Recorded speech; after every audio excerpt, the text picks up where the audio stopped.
Right, so something unexpected happened today. So as you can see, this is still the Fiat 500 because that's the Fiat 500 speedometer. So it is, I believe, about 30 odd degrees. You can see there, the car's even saying it's 30 odd degrees. So I thought I'll pop to the shop and grab a drink and then we can get this all cleaned up today. However, on the way to the shop, I discovered something in this car, and that was, as soon as I hit around about 20 miles an hour, the ABS fault light came on. So the ABS light is just this one just down here. And a message came in there saying that the EOBD failure, see handbook, something along the lines of that. So I realised straight away there's a problem somewhere in the car. So what we've done is we got straight back. I ended up abandoning the drink, came back, got the diagnostics machine out, and I'll just move that out of the way. You can just see it there. I do apologise for the sun. You can see the fault code that we've got is left rear wheel speed sensor and battery voltage. Battery voltage is mine. It's because it hasn't a good drive. Needed a bit of a jump pack this morning, so that's nothing I'm worried about. But the main one is this one here, left rear wheel speed sensor. So that's off the, well, that's literally what it is. It's the rear side, passenger side rear ABS sensor. Every car has them, and now this car's one has failed.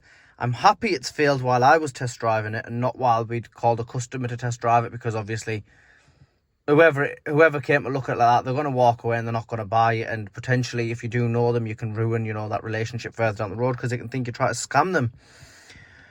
But we need to replace that sensor. This is just goes to show, it's a computer at the end of the day. Things go wrong. It's a machine. Things can go wrong, and they do go wrong.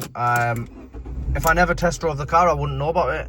So as far as I would be aware, there would be no faults with the vehicle, because we repaired what was the crash damaged, or so-called crash damage. However, this is the rear end, so it's not even related to that. It's literally just a part failure.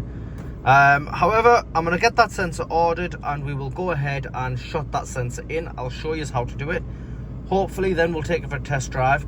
Now, I can't record it while I'm taking it for a test drive because I haven't got someone in the passenger seat to hold the phone for me. And I can't hold it myself because if I do get caught, it is 6 points and I think it's a £200 fine. So it just isn't worth the risk. So what I am going to do is I'm going to go ahead, get that sensor ordered. Once that sensor arrives, we'll go through how to fit it. We'll fit the sensor, take it out for a drive, and we should be all good. Then all this car needs is a quick valet. The seats need cleaning. Clean the seats, clean the interior, which isn't too bad, to be honest with you, other than the seats. The rest, I think, won't be massively bad, I think. But go ahead, give it all clean, get it all pictured up, and we can start getting this one listed on for sale, so we can move on to our next one.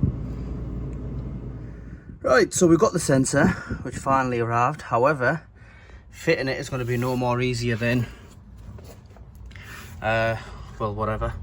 But the issue we've got is we've got a nut there, a nut there, a nut there, which isn't a problem. We can whiz them off. We've got a locking nut here. Now, I don't have the locking nut key. I can't remember if we had one with the car. If we did, it's been misplaced. I do have a tool that can remove the wheel locking nuts. However, this is a big however. The full kit, I borrowed it out to one of my friends. I can't get it back from him for 2 to 2.5 weeks because he's on holiday. And the thing is, he's not on holiday in the country, he's gone abroad. So we're a bit stuck there. So I can't take the wheel off. There are other ways to slap a socket and all that on, but I'm not sacrificing something when I've got the correct tools. So what we need to do is we need to jack the car up as is. We need to get underneath the car. And this is a bit more of an awkward way, but it will work. Underneath the car just means you guys won't be able to see what I'm doing. So if I show you from here, so this is obviously the spring. Can I zoom out a little bit? Might make life a little bit easier. There we are. So this is obviously the spring, which other than a little bit of corrosion, it's not, that's just a coating on it. Other than a little bit of corrosion, the spring itself isn't too bad. What I took off there is like a paint layer. But what I am thinking of doing is giving this car an underseal. It does look like at some point it has had another exhaust put on. It's not a factory. It's too clean for the rest of the car. However, the underneath of the car isn't too bad actually. Looks like it's in quite good nick. But if I just show you underneath of the car, it doesn't look like it's in too bad of a condition. Could do with a bit of an underseal, so I might just do an underseal.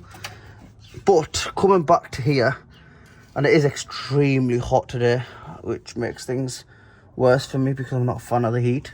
But the ABS sensor is just this one here.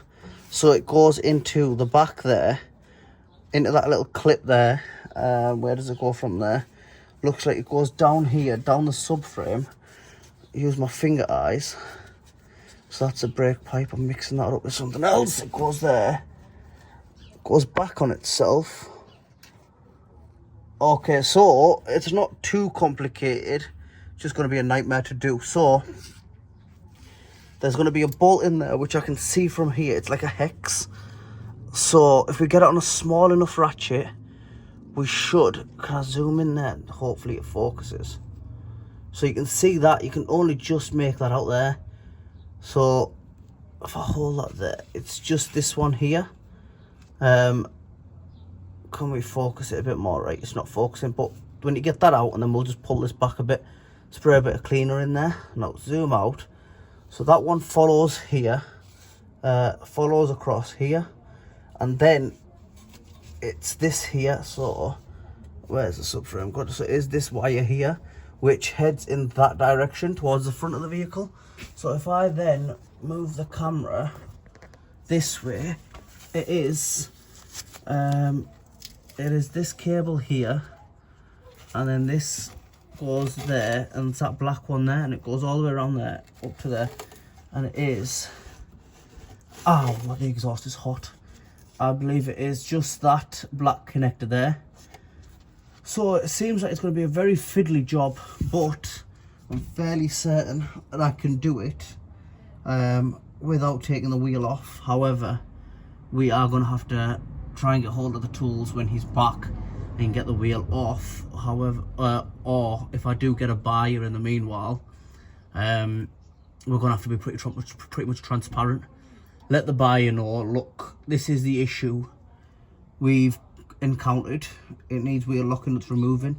You can either bring it back to me at another date if you're local, and we can get the wheel locking nuts removed, or we can just knock it off the price and they can get the wheel locking nuts taken off themselves. A normal garage, I think, charges around about £40 to £50 for the full set, depending on whereabouts you are. I know around here it's about £40 to £50 average. But let me go ahead and remove that, and I'll show you what it looks like once it's off.